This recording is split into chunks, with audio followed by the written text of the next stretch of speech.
April 1983's G.I. Joe number 10 marks a pivotal moment in the series. The return of Larry Hama as writer and the introduction of several elements that would become cornerstones of Joe lore. By issue's end, we get the truly nasty Dr. Venom's first appearance, the full debut of Springfield, and the first, sort of, appearance of Billy, who would eventually turn out to be a major player in the mythos. Though maybe you wouldn't guess that from his first showing here. The issue opens with what feels like a classic Joe mission: Scarlet, Snake Eyes, and Zap infiltrating a Cobra-controlled building. But just as the team gets settled, the rug, actually, the entire floor, is pulled out from under them. The top of the building turns out to be the disguised roof of a massive aircraft, which lifts off vertically and takes them hostage midair.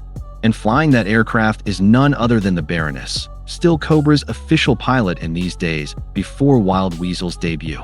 From there, the scene shifts to a Cobra facility where the sadistic Dr. Venom makes his grand entrance. His target is Snake Eyes' mind. The goal is to extract the location of G.I. Joe's secret base. But even Cobra Commander has his doubts. He warns Venom that Snake Eyes is dangerous, even unconscious. A fair assessment. A frustrated Dr. Venom hooks Snake Eyes up to his brainwave scanner. But instead of secret intel, all he gets are fragmented memories. Moments of nostalgia, tragedy, pain, everything but the location of Joe HQ. It's actually kind of brilliant. Hama grounds this sci-fi concept with a touch of realism.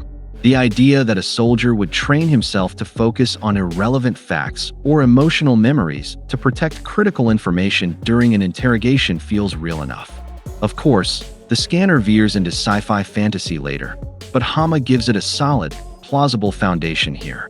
Dr. Venom's method of feeding his victims the dictionary and recording their brainwave responses to each word, creating a unique mental alphabet for each person, is genuinely clever.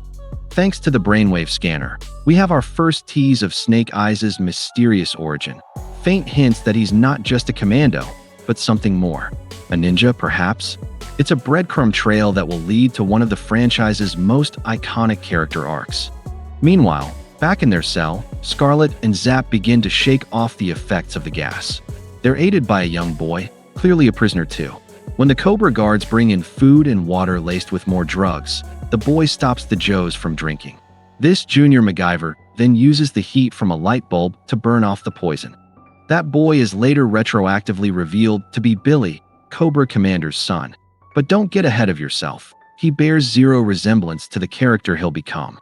At this point, Hama hasn't hashed out much of the mythology, and the kid is rendered as perhaps Asian or Indian, unlike the Caucasian Billy of later issues.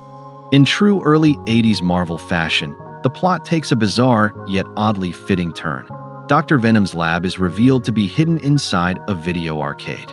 When the Joes and Billy make their escape, they emerge into a sea of kids pumping quarters into cabinets. The Joes soon press on to the Springfield Municipal Airport, where they find the odd aircraft that kidnapped them being checked by Cobra mechanics. They hijack the plane, but there's just one catch. None of them actually know how to fly it. So they drag a Cobra pilot along for the ride. Billy decides to stay behind to search for his family, and Scarlet and Zap don't argue.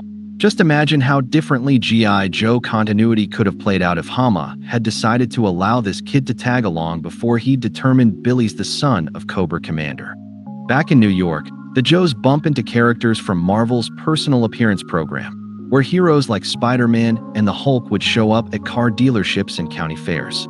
Marvel employee Marsha Rosenberg, who worked behind the scenes booking those events, receives a shout-out. Fun fact: her name would later be recycled as the civilian name of Volcana, a supervillain in Secret Wars. You gotta love that 1980s Marvel bullpen camaraderie. This issue also marked the end of Marvel's first collected trade paperback of the G.I. Joe series. Published after Quesada-era Marvel had to acknowledge reader demand for these early issues. The end unless, of course, you count the two-page ad in the back for the call. Marvel's tone-deaf 9/11 themed series that was being pushed hard in the early 2000s.